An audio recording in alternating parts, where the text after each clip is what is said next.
everybody, and welcome back to a brand new episode of the 90th Minute Podcast. We are your hosts, Lucas, Matt, and I, Waz. And before we get into the football and everything else, don't forget to like, comment, subscribe, share with your friends. This is our 200th episode of the 90th Minute Podcast. It's been a long time coming.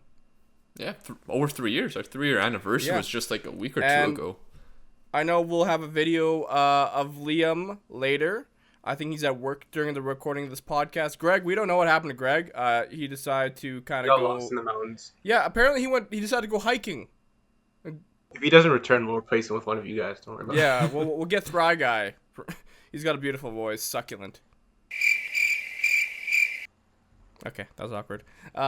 Anyways, yeah. Like we said, 200th episode. Thank you for all the support over the last couple of years, last year and a half, I guess I should say. This podcast, wouldn't be where it is without you guys. And, we're very grateful for the valuable listeners we have on this podcast. I know a lot of the attention is kind of derived towards career mode now, but, if you listen to the podcast, you enjoy it, thank you so much. We do appreciate it. 200 episodes. It's crazy. Yeah, I mean, there are some extra stuff we uploaded as podcast episodes, but, yeah, technically the 200th official episode, which is insane. Yeah. But every Monday, we record this podcast, we put out, and it's the 200th time.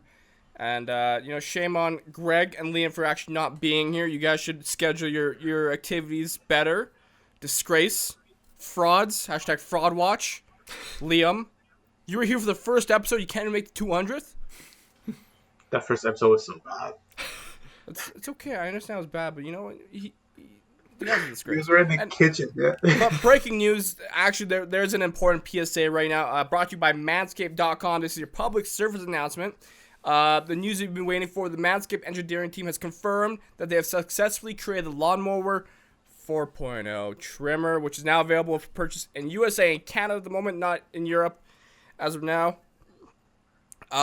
Yeah, we recently just got these shipped to us, and they're fantastic. It looks extravagant. It's beautiful. It's only something you would find in like the Himalayas of shaving. As we start, I will demonstrate. Oh no, I won't. But it's fantastic. It's well crafted. It looks. It's very easy to handle. It's got a multi-function on and off switch. You can engage in the travel lock, created for people who like to travel. I mean, I don't know why sometimes you gotta shave your junk while on the road, right? And especially in the U.S., you can travel a bit more now. And it's also, waterproof. It basically has the same characteristics of the Lawnmower 3.0. It just has more power to it. It has more length. You can just do a little bit more with it. And, and wireless charging as well. Important nowadays. I'm not the best at these reads, but that's why we need Liam. This guy just said it has more power, more length. I don't do this shit anymore, dude. Anyways, should we just get into the football? Yeah, sounds good. But actually, remember, don't forget to use 20% off at Manscaped checkout if you are purchasing the Lawnmower 4.0. 20% off, code 90th for free shipping, international shipping. So 20% off, code 90th, free shipping. Thank you, Manscaped, for that. But let's move on to the football. Yes, the Premier League, European leagues are getting busy. But yeah, we'll start with the Premier League, get to the FA Cup, then move on to the rest of the leagues. And really, what is there really to talk about in the Premier League other than what just happened today? One of the most shocking last-minute goals you're going to see. Alisson. Yes, Alisson, the Liverpool goalkeeper, scored a goal to win the game for Liverpool. That's insane. God, funny to watch. It was hilarious. I was gonna say, I remember you texted our group chat when Alisson scored the goal, and I actually didn't see the highlight at the moment. So I'm like, oh, he probably made a pretty big save, and then I go watch the zone, and I'm like, oh my god, he scored a goal. But I tuned in right when the game ended, so they're coming off the pitch, and the commentators are hyping up the goal. So like, it was such an amazing goal, and this and that. I'm like, it was a good goal, don't get me wrong, but the way they were hyping it up, I was like, did he score a bicycle kick? I honestly thought he scored a bicycle kick too, to be fair. I mean, it's a pretty impressive goal, to be honest, for a goalkeeper. That was a good header. Don't get me wrong. I mean, it was awful marking, to be honest. That's championship marking right there. So I didn't see any marking. True. I mean, to be fair, West Brom did not play too bad at all. They were very tough to break down. They got the first goal. I think it was Williams. He stepped up a little too high, trying to get the cover a player, which left a lot of space in behind, which led to Robson Kanu to score on his first Premier League start in 3 years, of course. But Liverpool scored a goal later in the half, a great strike from Mo Salah, a little lucky that the ball got to him. But it was 1-1 at halftime. I thought Liverpool were passing the ball nicely, but like the common story throughout the season, the finishing just not quite there. Firmino hit the post, Mane was just 2021 Mane, and the same kind of happened for the rest of the game. But there was a controversial point. West Brom scored off a corner kick. They disallowed the goal because they say a West Brom player was standing in front of Alisson, which stopped his blocked his view, leading to the goal, and the guy was in an offside position. They took away that goal, which I think is really harsh because Alisson wasn't going to save it. Honestly, I think it's a little bad that was taken off, but it is what it is. I'd be mad if I was West Brom, I'll be honest. But we still got nothing to play for. Yeah. But at least we got the moment later on in the game. I mean, West Brom fans won't be too happy about that. Chelsea supporters especially won't be too happy about that. I'm generally I'm curious about how a Big Sam reacted in the dressing room post-match. I can just imagine him going off on players. You let the fucking keeper score on you fucking sacks of shit. Like, just going off on them, breaking chairs and throwing water bottles, just giving them the old English treatment. I can imagine that's not how that went. But you never know, man. That's how it went if Woz was the manager.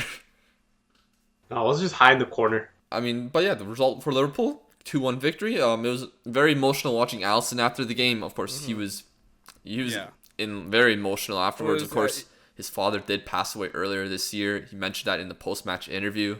This is what he said. I have played since I remember as a human being with my father. I hope he was here to see it. I'm sure he is celebrating. So that was a very emotional moment. It was beautiful to see, and that's what football is all about. Just like he was saying in the press conference, that's what this beautiful game is about. You know, it's not about the money; it's about the passion, the emotion. It's beautiful.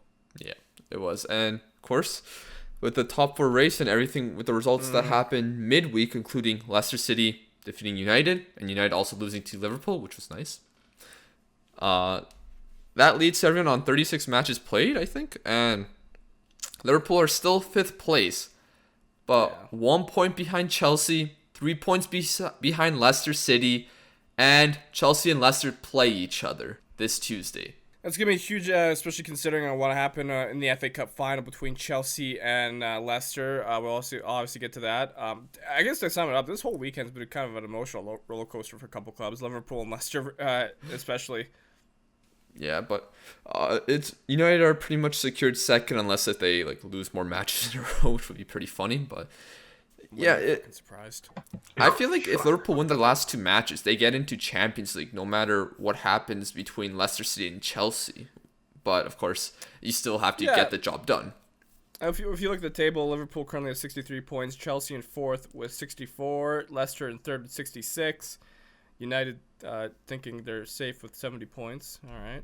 Yeah. And Spurs with 59 points. Although I don't imagine they will squeeze in. Yeah, they did get a 2-0 victory over Wolves. I mean, going through the rest of the Premier League results, I at least was looking at other matches during the weekend, so I didn't really watch anything else. But I mean, there's a thriller on Friday with Man City defeating Newcastle 4-3. That was insane. Scoring an insane goal. I think some people were saying that it's like a Puskas winner goal. I mean, everyone's saying that about a lot of goals this weekend. Yeah. I mean, I said that about Alisson just for fun, but so. Yeah. But anyways, continue, Lucas. Leeds United defeated Burnley 4-0. Southampton defeated Fulham 3-1. Brighton West Ham drew 1-1. Crystal Palace defeated Aston Villa 3-2. Spurs defeated Wolves 2-0. And Sheffield United surprisingly defeated Everton 1-0. So that was the Premier League. Should we just touch up on the some of the previous matches over the weekend? I know we did a watch long for Liverpool versus Manchester United, which was an absolute disaster class from Man United, and I don't really know how to put it in words. It's disgraceful. I bet child points and you guys let me down. Yeah. It was what I'll just kind of briefly touch up on it since I'm the only United supporter.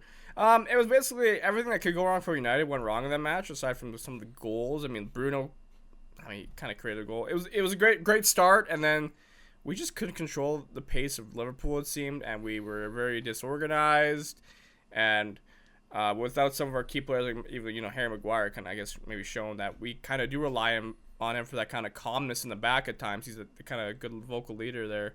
So it was a shame to lose to Liverpool 4-2. It's been a while since they defeated us at Old Trafford. So it is what it is. We have to move on. We have to focus on the final. But yeah, it was one of those games that kind of does maybe click into my head. Okay, maybe Solskjaer, he's not the right man at times. I don't want him out after a result, but kind of... You just realized this now, mate. I like to give managers time. Waz likes to flip between one and the other. I've heard him say Ole out. I've heard him say Ole in. Whoa. I'm not saying Ole out, but I guess you can definitely see the cracks in Solskjaer. So okay. I do like him as a manager. I like what he's done with the team over the last couple of years compared to the previous managers. It just honestly, if they were to sack him, it would depend on who is available and his current whatever his current run of form is, because I don't know, he just gets into the right moments at the right time and he saves his job essentially. Yeah, but of course you guys had that big final in a week and a half. So and the thing is, I know that there's a lot of United fans that they want Ole out regardless of the fact, but the matter of the fact is he's not going to get sacked unless if we somehow didn't get Champions League, he'd get sacked. And the fact that he may win a trophy, they're going to stay. The board is like, why should we sack him? Champions League? A title? There's no reason. Man United's board is not like Chelsea's where it's like, oh, you lose a couple games, you're gone. So, it's unfortunate. That's just how it is at United right now. Mm-hmm. But of course, some matches coming up this week, including Leicester City versus Chelsea, which hopefully we'll do a watch long for that. And I know we're unable to do a watch long for the Saturday game, which sucks, but life happens. But moving on. Let's move on to the FA Cup. Yeah. Historic FA Cup. It was awesome to see. It was emotional, powerful, Leicester City hilarious. winning their first ever FA Cup. It was their first final since 1969 where they lost to Manchester City 1-0. Yeah, it was just so emotional. Of course, the goal from Tielemans, what a banger that was. Just out of nowhere. That was a beautiful strike, yeah. Now, just overall the match, I thought Chelsea were probably a little bit better, but it was just a very cagey affair where both sides weren't really creating the strongest chances. Like, there weren't any clear-cut chances in this game except for, well, even the goal that was disallowed later on, which we'll talk about, wasn't that clear-cut because it was kicked off him. It was just a very cagey affair, a typical final to be honest, but very emotional. Great to see fans back in the stadium in that type of capacity. I think 22,000 fans were there. With the lack of fans in most games this season, it felt like it was a full stadium. It did. And I think it was the perfect final to almost bring fans back. Yeah, for sure. Next to the Champions League final, obviously, coming up. It was just very emotional seeing the Leicester City team celebrating. First, they aren't some team from, a small town or, a lower league or anything. Oh, yeah. They're a very great club nowadays, and they do have a very rich owner right now, but they're pretty well run. The owner cares for the club. It's pretty evident compared to other clubs. And not only that, they seem to have really good scouting, recruitment. Leicester City just seem to do... Since they won that title, I think they just invested that so well in so many different areas throughout the club. And they care about the community, too. They actually do a lot, whether that's giving free food at matches to season ticket holders or things like that. And it was also very emotional seeing the owner... Well, he's technically the owner's son, but his dad passed away a handful of years ago in that helicopter crash, and... Yeah. It was very emotional seeing him, and he was celebrating with the FA Cup, which was awesome. Brendan Rodgers, he finally got the big one. That's his first trophy since the championship playoffs with Swansea City. So that's big for him. That's big for him to get over that hump. Hopefully for him, he can get over the Champions League hump with Leicester and get in the top 4.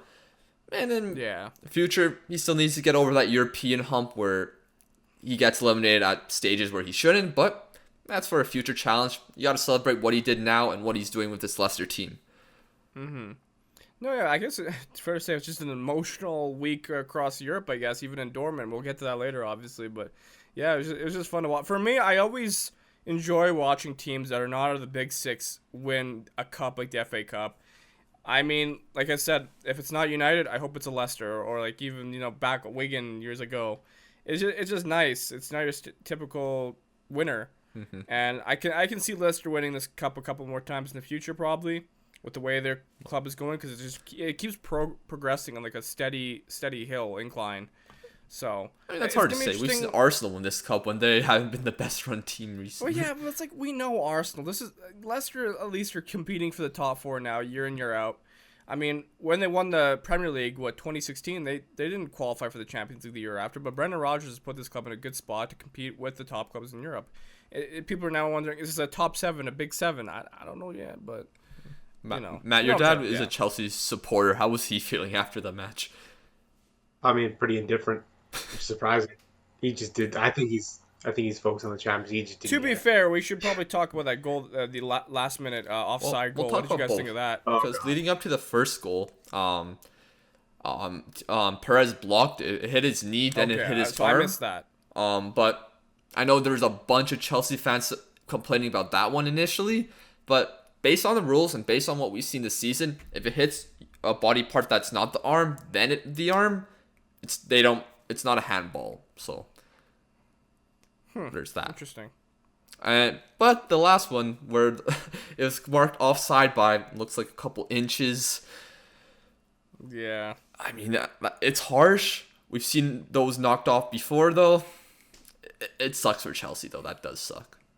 I know. Obviously Chelsea fans are pretty sad about it. They're like, "Oh, we got robbed of a cup." I mean, it's not guaranteed you're going to win the tournament still. But yeah, it's kind of harsh. We kind of talked about in the past. I know what Greg would be saying right now. It's just one of those calls that are silly. It should not be called because it's an inch of his elbow. I can't remember, but regardless, the rules say that it's offside. It's gonna be offside. Although I'll be honest, it was a great run by Chilwell and fantastic vision by Thiago Silva to pick him out. That was great. So, I just didn't like. It was just funny how they celebrated. Reece James pushes the camera for whatever reason, and it gets called off. I'm like, you suck. Oh wait, let's go. I mean, if you weren't a Chelsea fan and you wanted to see Leicester win, it was pretty funny, to be honest. Yeah, exactly. I'm sorry, Chelsea supporters. But Matt, it was great to see Wes Morgan make an appearance. Yes, beautiful. That's the only thing I care about. They're gonna have a play in Jamaica, boys. Right? Oh, we'll have a party over anything, man. Anything. I'm sure they are. Yeah, him and Schmeichel were lifting the trophy together when they got it. That was great. Well, I like how they brought Wes Morgan on around the 87th minute, and it was like I was like, "Are you sure you want to do this? You still could concede." I mean, what could they do? Like their players, I think, were getting hurt or something. I guess, but the guy hasn't played like a match since like December, I think. Yeah. So. Man, he's jacked. He's huge. He's still pretty big. Yeah, he's still keeping in shape. I know my friend, our friend James, friend of the podcast, he was saying it was a legacy move. To bring on Wes Morgan. So it was great. I was just happy to see them win. But congratulations to Leicester, and you'll have to do it again against Chelsea this Tuesday in order to get Champions League next season. So we'll see. Of course, Tuchel. His side has been on a great run of form. Now, recently, it's been going a bit poorly. Of course, the loss to Arsenal, and then now this loss in the final. Hopefully for them, it doesn't continue like that, because it wouldn't be good going to the Champions League final if you miss out on the Champions League, if you lose the FA Cup. Like, it's not the best momentum. And worse for Chelsea Football Club. Not only did they lose this cup final, their women's team lost the Women's Champions League final to Barcelona. The only competent Barcelona team left. Bro, they smashed. It was 4-0 by the 36th minute. Yeah, the halftime. That Barca team, there's I think the third or fourth goal. The passing play on that was incredible.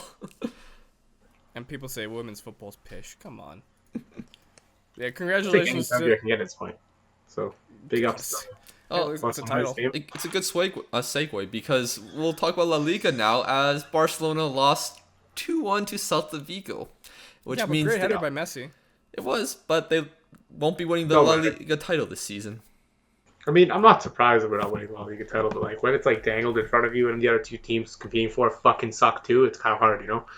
I mean, you guys had a lot of opportunities to go top We've had like spot. 4. Like, Just I how don't this know. game ended for you guys. Langley getting a second yellow, and then I don't know just why he's still playing, what happened to this? He was so good a few years ago. dude. I have no clue why he's still playing. We left what Mingueza and Rojo on the bench. I don't understand why he's playing. I honestly have no And clue. also, I don't know if this lineup is accurate because this is from Google. But they had Barcelona was playing a 3-1-4-2 with Arejo, Piqué, and Longley in the back with Busquets in the middle, the CDM. And their midfield was Jordi Alba, Dembele, Moriba, Pedri, with Griezmann and Messi up front. Yeah, Juriel was So- also in a weird position, but I don't know why Longley was starting again. Yeah, but Matt, what happened to Yeah. Langley though? Like, cause he was there's one season I think there's where he came from Sevilla that season. He was fantastic for you guys. Like every other player in our club, he just fell off, man. I don't know. Why does that happen? Like, why does a player just fall off after one good season? Maybe he just had one good season, one season wonder. I don't know. Kid's cheeks, man. Well, he's not cheeks. He's not honestly the worst, but he's just. We have a what? Oh, what? How old is he? How old is Mingueza? Like 19, 20? Academy graduate on the bench who's been playing better than him all season. I honestly have no clue why he played. At all. Langley is only 25. You can still bounce back, but do you think this is like a mental thing or something? Because he obviously has shown he can be a good defender. I mean, perhaps maybe it's just a shitty run of form. Who knows? All I know is when your player's playing like crap, you shouldn't see the light of day. And he's on the light of day. And we lost the game again. So, And yeah, him getting sent off is not a good look. But moving on to the more important thing, no offense, Matt, but the teams that were winning today, as both Madrid sides won. But it was pretty stressful for those sides. Madrid, they only defeated Athletic Bilbao 1-0. Literally, it went off Nacho's knee and in. So, Jesus. and there's a point where Athletic Club had a header, and I thought it was in. I'm like, oh my gosh, they just conceded, but no, they it just missed the net. But at this point, Real Madrid were first place because Atletico Madrid were down 1-0 to Osasuna. I was reading on Reddit, and of course the game on beIN Sports, they were showing the Real Madrid game and showed the highlights when they came up. But like people on Reddit, they're just calling Atletico Madrid bottlers, things like that. I'm like, there's still time left in the game. Just wait. And of course, Lodi, he scored in the 82nd minute. And of course, the man who came from Barcelona, Luis Suarez, scored in the 88th minute to give Atletico Madrid the lead and the victory. yeah, nice. Yeah. Which means that's- Atletico Madrid are top of the table with 83 points. Real Madrid second with 81. It goes to the last match day. All Atletico Madrid needs to do is win the game. I'm pretty sure Real That'd be Madrid have the awesome. better head-to-head. I think it's head-to-head that decides it on goal difference. Yeah. Interesting. So, of course, Wow. Real Madrid play Villarreal, who will likely be resting their team for Manchester United. And Atletico Madrid play Valladolid, who I'm pretty sure are still... they're still fighting against relegation. They're 19th right now with 31 points.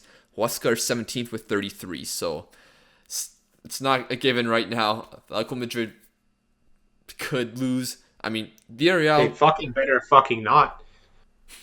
could still beat Real Madrid even if they rotate their side. Like a win for Villarreal could put them in 5th place. Right now they're in a Conference League spot, I'm pretty sure. And if they don't win the Europa League final, they downgrade from the Europa League to the Conference League if they don't beat Real Madrid. So, there's that. Matt, is it going to be Real Madrid or is it going to be Atletico Madrid? Better be Atletico Madrid, I swear to God. Better be. All right, Waz, what do you I think? think, They're it's gonna gonna, fucking I choke. think it's gonna be Atletico Madrid. 'Cause, they're playing Valladolid, who's 19th in the league. Yeah, but they So. still have a lot to fight for, though. I guess, but so does Atletico. True. One's fighting for relegation, one's fighting for a title. One's a bit higher quality than the other. You got me You there. saw Valladolid. I mean, if it was Barcelona, we probably would have lost that game. So, But the last match is next Sunday. an hour after the Premier League game starts, so we'll look forward to that. It's kind of crazy. The seasons are just ending right now. Yeah. It felt like football's been going on forever. It was like since the last season, so it's crazy that's already coming to an end, but it has been a long season, to be fair. There's a crazy fact about Barcelona that came out. They are officially out of they're officially out of the title race and will be finishing below the top two for the first time since 2007-8 season. So Lovely. The only difference between those years and that year, Man United won the Champions League that year, and now we're in the Europa League. So. What the fuck happened? What happened? Life hit us, bro. That's hard. Hey, Matt, maybe next season you'll get a new Pep Guardiola as your manager. Dude, if Coleman's still in charge, I'd be very fucking surprised. That was pain to think about that. I'm surprised the guy hasn't been fired already. Yeah. I mean, to be honest, you guys were in a worse state, and then you came back. So, fires, man. Anything else to discuss in La Liga? I think Luis Suarez did something. He scored. Yeah. He did score. This is true. Yeah. We just talked about it. Yeah. No, but he set some record or something. He I can't remember. Okay, never mind. Anyways, maybe we should move on. All right. Yeah. Let's move on to Ligue 1. Ligue 1? Why not? No. Yes, we're gonna move on to Ligue. We're gonna get through the title races. The title races, man. Okay. You know what? We've been talking about Liga on the last few podcasts. How hype it's been. This is our 200th episode. I'm pretty sure in that first episode, I called League on a Tin Pot League. Not that one. You called it a Tin Pot League in one of the first episodes, though, which caught me off guard. Yeah. Well, look at it now. Lille. They drew Saint Etienne 0-0. I mean, to be honest, this game wasn't that great. I was watching it. Saint Etienne has Claude Puel as the manager, who was a former Leicester City manager. He's known for more defensive football, and his side defended well. Lille did hit the post near the end from a free kick from Yazici, but it wasn't enough. 0-0. Fun fact about Saint Etienne. No, they wear their color green. Their name is Saint Etienne. Their goalkeeper, his name is Etienne Green. That's class. Cool. That's class. That's cool, dude. Want to know another fun one? Back in FIFA 14, I let Saint Etienne to a Champions League title. And then you left them, and they won it again. So. Yeah, I set that team on. That's why I'm Lazinho, baby. Best manager in the career mode series. I create magic. Did you not just fail to get promoted? Shut the fuck up. That just fucking happened. We may have fucked up that and Italy, but that's a different. Okay. That was in Italy, mate. It's the championship, isn't it? Yeah, but not that you won anything in Italy aside from what the Coppa Italia. Is that it? Whatever, man. If I had Seydou Doumbia, different story. Okay, but back on track. Lille, they did tie Saint Etienne 0-0, which means PSG could go 1 point closer to Lille, which they did with a 4-0 victory over Rennes.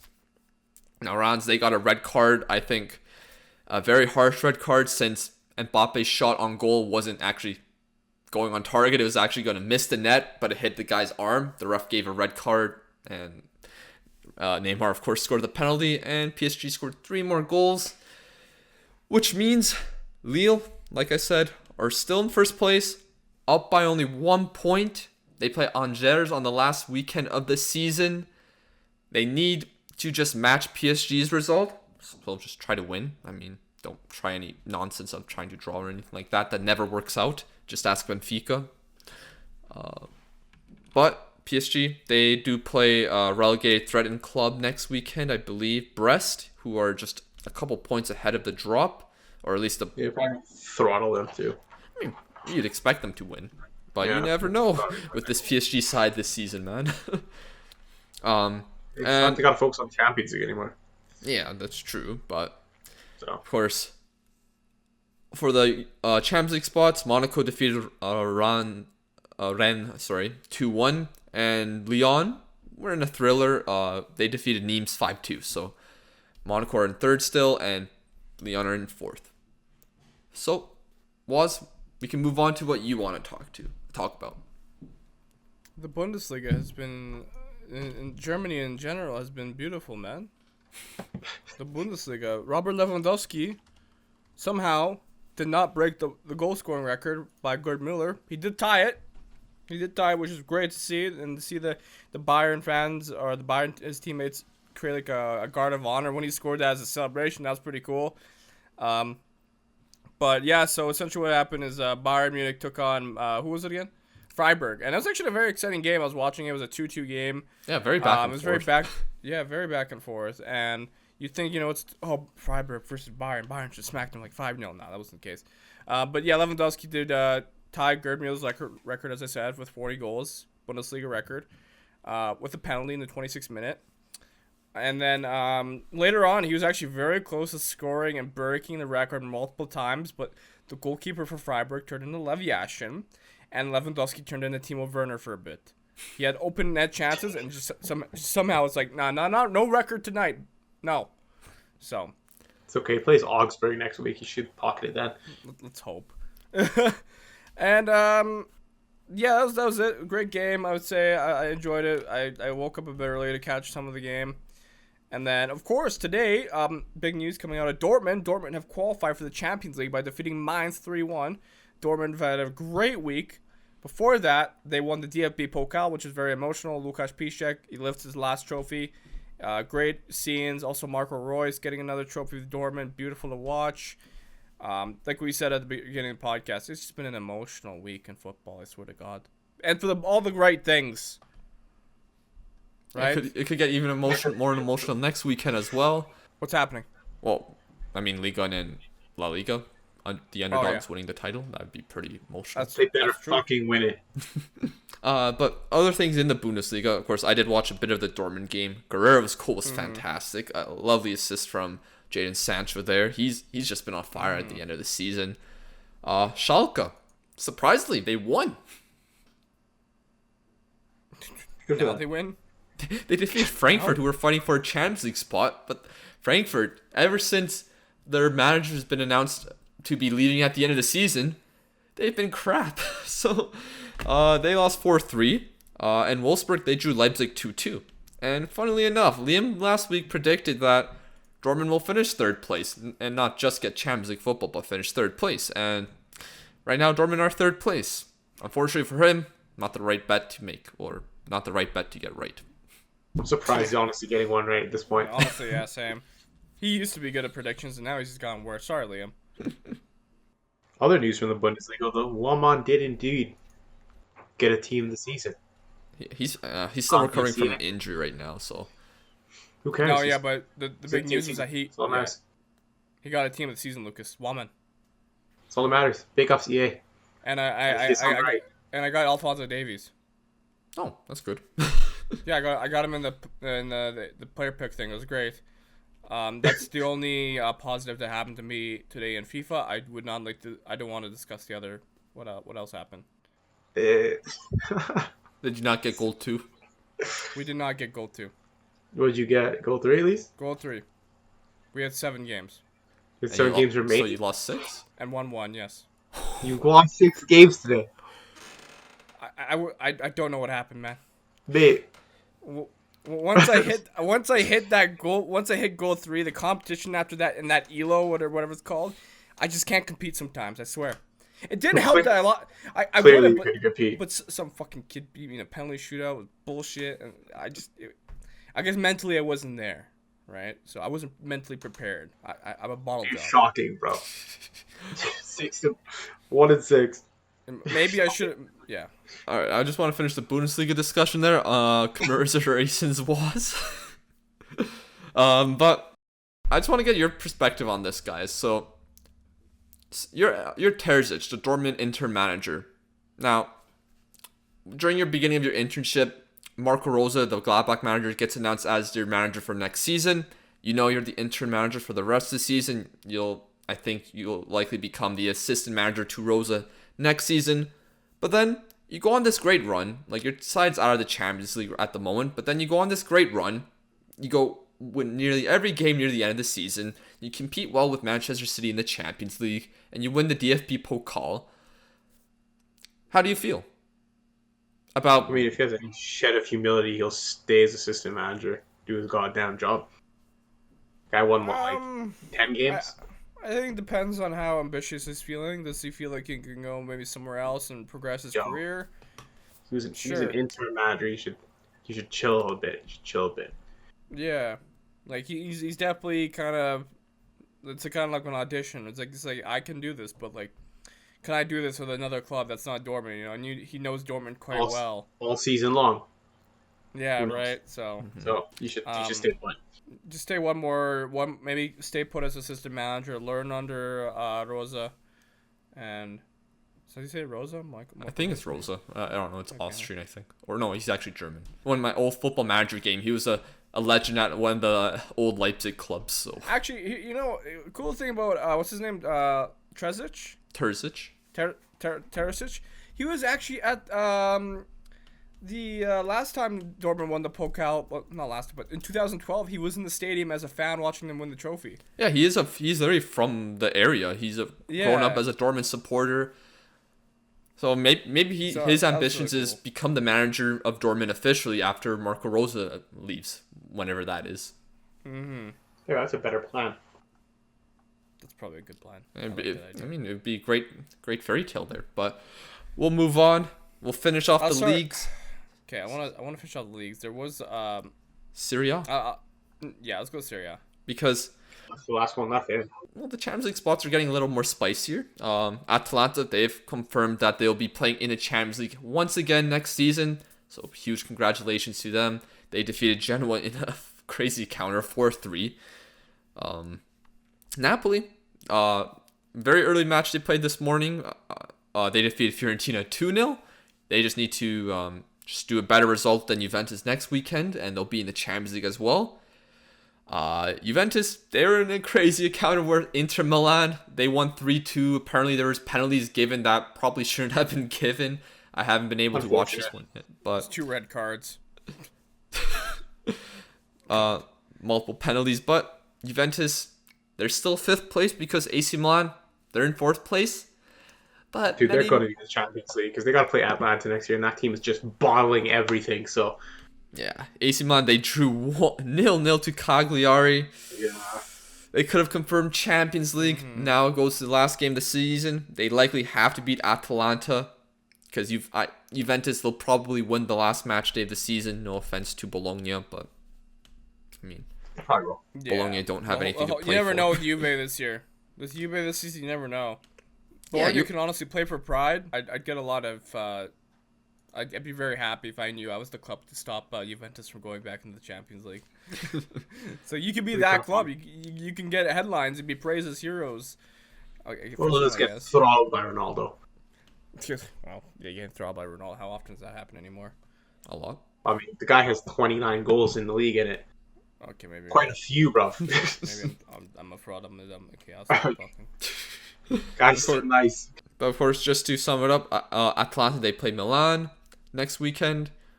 Napoli play Hellas Verona, and of course, like we mentioned, Juventus play Bologna. So those are the matches to look at. Of course, relegation spots.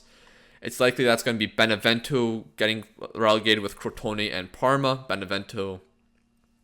Well, if Torino don't lose to Lazio tomorrow, Benevento will be relegated. So there's Serie A for you. Bit of a quick roundup, but haven't been able to watch it as much this weekend due to paying attention to other leagues. You're still beautiful. Thanks. Okay. Anyways, what are we moving on to next? Do we want to move on to our in-form, out-of-form, whatever this thing is called that you made up? It's your in-form and out-of-form performers of the week. This is a segment I brought into the podcast. It's kind of, if you got an idea what you can name it, basically it's just, something good that happened throughout the week of football we want to mention that we thought was cool, or it doesn't even have to be football. It can be in your personal life, another sport, just something fun. And out-of-form performer of the week is same thing. It's just something bad happened. I have an out-of-form performer of the week. Was in Foot Champions. Yeah. 1-6. We started pretty hot, and when it mattered, couldn't pull the results. I on Friday I beat a guy 9-2, felt pretty confident, had a good record, and after that we just couldn't compete. Outformed it. Yeah. We fucked it. What's your inform? Who would be my informed team? I mean, I'll just throw it Leicester's way. They did just win an FA Cup. Big Wesley Morgan got to hold the cups. Beautiful to see. Yeah, fair play. Now it's going to stay in the Champions League, and they're straight. Keep Liverpool out. Or Chelsea. For me, I'll go. My informed performer of the week will be Alisson Becker because that was beautiful scenes. I could give it to Leicester, but Matt did that. And my out of form performer of the week will be myself again. Yeah, World champs is not good. Bad times. You're playing it, so. My inform of the week was taken by Waz because I was going to say Alisson, but I'll think of something else quickly. But You guys aren't very creative. I mean, Alisson's one of my favorite Liverpool players, and I was very emotional at the end there. So, but my out of form performers of the week is Chelsea Football Club, not just the men's but the women's, of course, for losing 2 finals this weekend. Not ideal. I'm sure it's something I want to get over real quick. But inform performer of the week. Matt in foot champs because he didn't play it like an intelligent individual. I mean, fair enough. I'll give it to Sporting Lisbon, actually, yeah. I'm not Sporting Lisbon. They hate it when they call the team that because that's not their name. Sporting Clube Portugal. They won their first title in 16 or 19 years. Unfortunately, they weren't able to keep it undefeated. They did lose to Benfica, I think yesterday or 2 days ago, 4-3, which would have been an incredible match. But still, a title like that for Portugal's technically third best club, that's a huge achievement, getting one over Benfica and Porto, and a lot of great talent coming out of the club. Their manager has been incredible since joining them from Braga, and yeah, hopefully they can keep it up, especially in the Champions League next season. We got a few questions on YouTube we can answer. Yes, let's do it. First question from Matthew S. Did you guys ever thought you can go pro? Quick answer from me. No, not at all. No. No. I think it's a quick no from the boys here. I mean, I always wanted to go pro, and I started training more later in my teens to get better so that I could improve. But I mean, realistically, no. Even though sometimes I was a bit delusional, but it's good to have dreams and ambitions. Yeah. Hit the teens and we realized that dream was a dream. It's fine. I just remember one time, Matt, you came to me, I was playing for a different team. And you just went on this whole speech, this whole monologue of we're not gonna make pro. There's kids in Brazil that want it more than us and things like that. God, I was fucking depressed. Clearly, Jesus Christ. And there's my dad. He thinks Matt could have made it pro if he lived in England. Matt, apparently you gotta go to England. You'll make it pro. Yeah, probably not. If you're younger. I'm not Raheem Sterling yet. Your dad should have just put you in an academy randomly. Yeah. I don't know. Couldn't drive me 30 minutes to the north side, but yeah, ship me off to fucking England. I think it's harder to make it pro in Canada, not just because you're from Canada. It's not like you can't be a good footballer from Canada, but I think just the culture is different. Yeah. I think there's less people that are ambitious in the sport because more people who are at the higher levels have to pay more to get to that high level. And usually you see a lot of more of the ambitious players come from lesser class systems and things like that. Maybe that's just not entirely true, but Probably plays a part. We have from Matt Clavitt asks predictions for the end of season European places for the PL, Europa Conference, etc. Everton fan here. It's a great job on the podcast, showing love from Ottawa, Ontario. Hey! So basically he's asking your top 4 kind of and the conference and the Europa League spots. I don't really know about Conference League, but if I look at the Premier League... That's for the qualifying spot. Okay. I'm going to look at the table real quick. I'm going to give... My top 3 will be City, United, Leicester. 4th place spot. I think it's going to be Liverpool. I think Liverpool's going to squeeze... I think there's going to be some dramatics in the end towards these last games. And then for 6th place, I will give that to West Ham. I got a feeling that Spurs will choke and drop down a bit. I guess in the 7th. And then 8th and 9th will be Everton, Arsenal as it is. I want to see Liverpool in the Europa League. I think that'd be mad funny. That can I grow also suits think it'd be even mad more. funny seeing Chelsea in the Europa League after just getting to a Champions League final. Yeah, but you know, it'd be funny seeing you. It'd be funny seeing it'd be funny seeing you loving football on a Thursday like Waz has the last couple of years here. I mean, I'm not as I can take watching football on a Thursday. It's not like I didn't spend most of the last decade watching football on Thursday nights, or not even ever on midweek, because Liverpool weren't that bad. I can handle that. But I will see you back. I'd love if Liverpool qualified. Can Liverpool beat both Burnley and Crystal Palace, because they need to get those 2 wins to even have a chance? With how the goal scoring has been going, like we're relying on Alisson to score a last minute goal against West Brom, and Jota's out for the rest of the season with a foot injury. I'm sure it's nothing too serious. I'm sure it'll be good for the Euros, but I'm going to say no for right now. I'm not going to put any pressure on Liverpool. I mean, I'll be disappointed if Liverpool can't get the 2 wins for the last games of the season. But, I mean, injuries to some key players, Mane, Firmino, just not scoring enough. Like, players just need to step up. If Liverpool do win the last 2 games, I think they will finish 4th above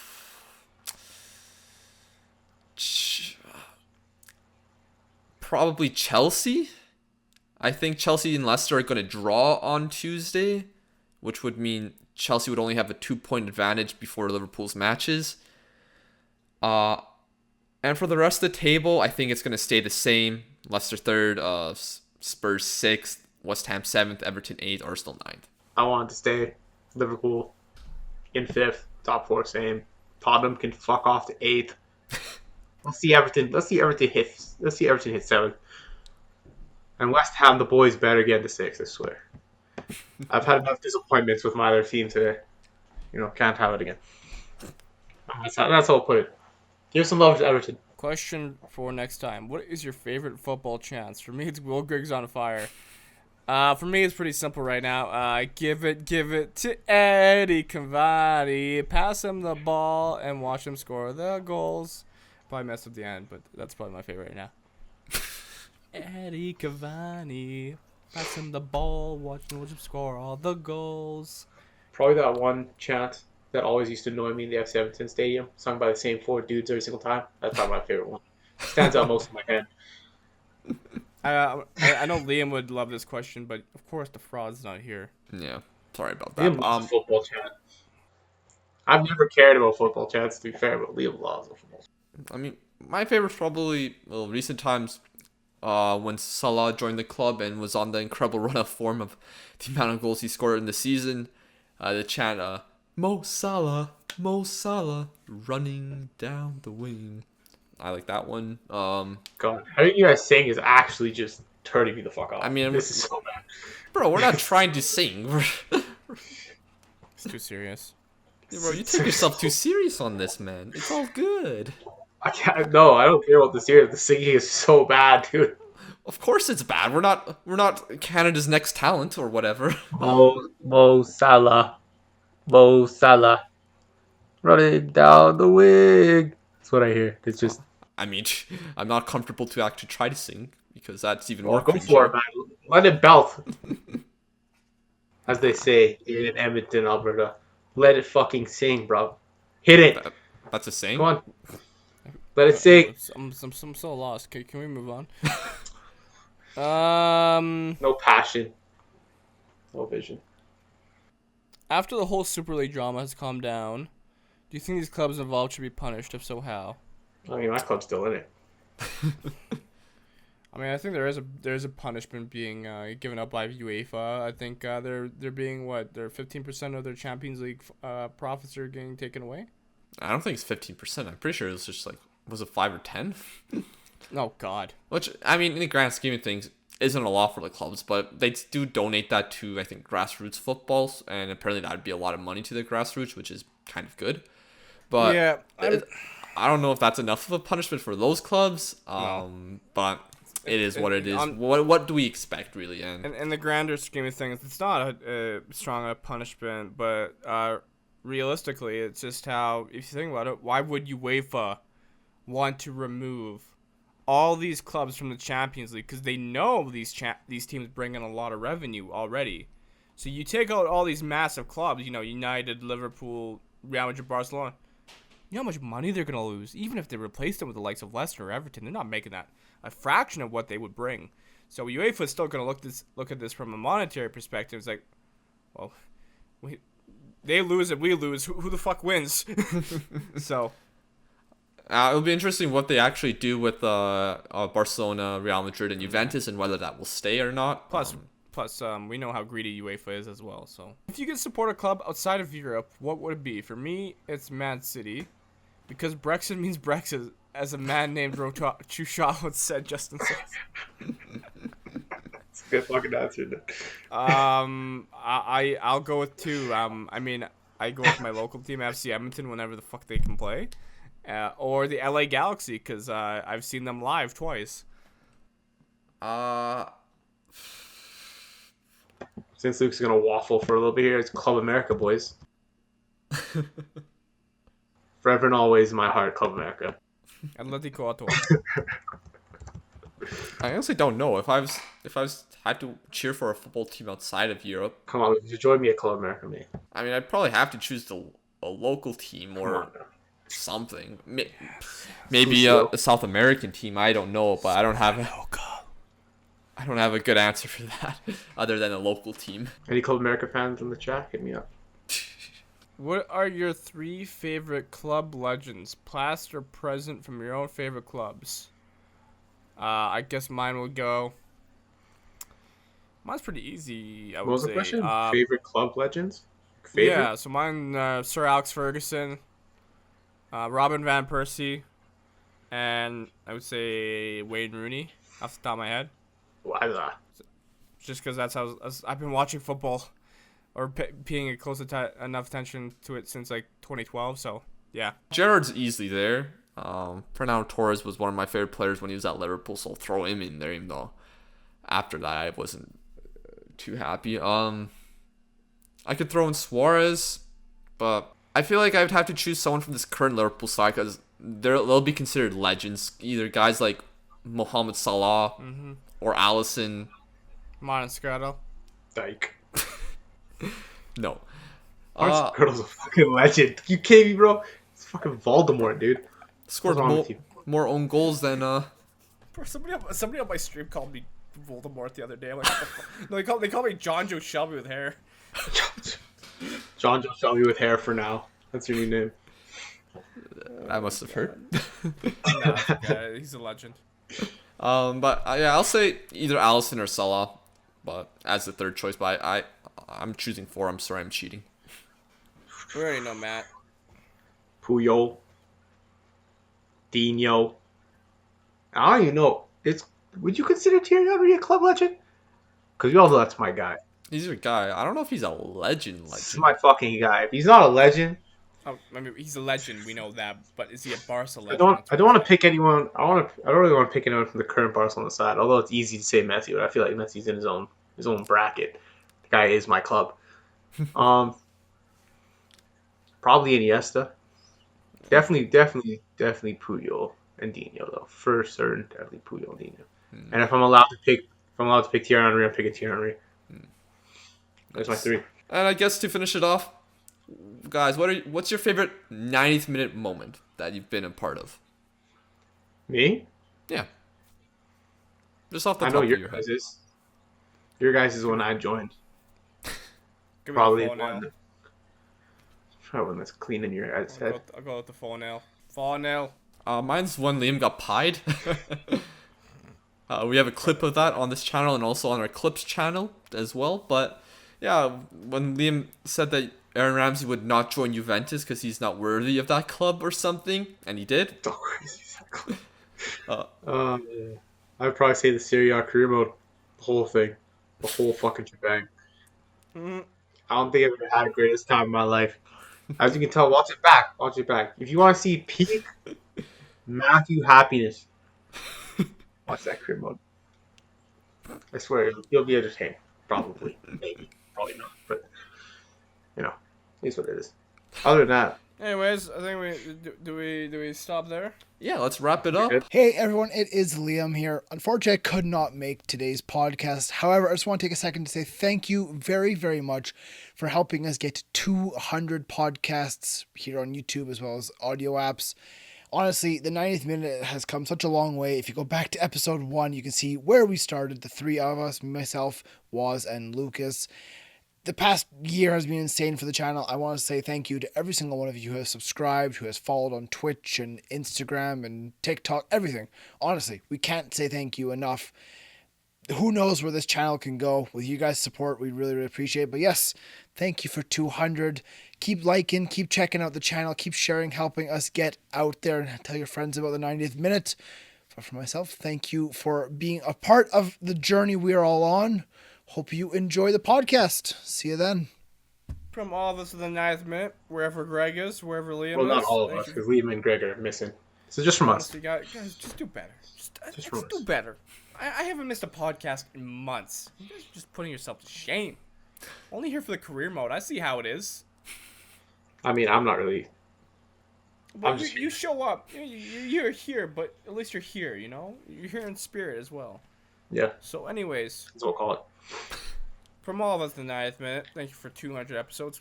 Jesus Christ. That's a lot of I've only been there for about 20 of them, so there you go. This has been yet another week in the beautiful game. We'll see you next time. Take care.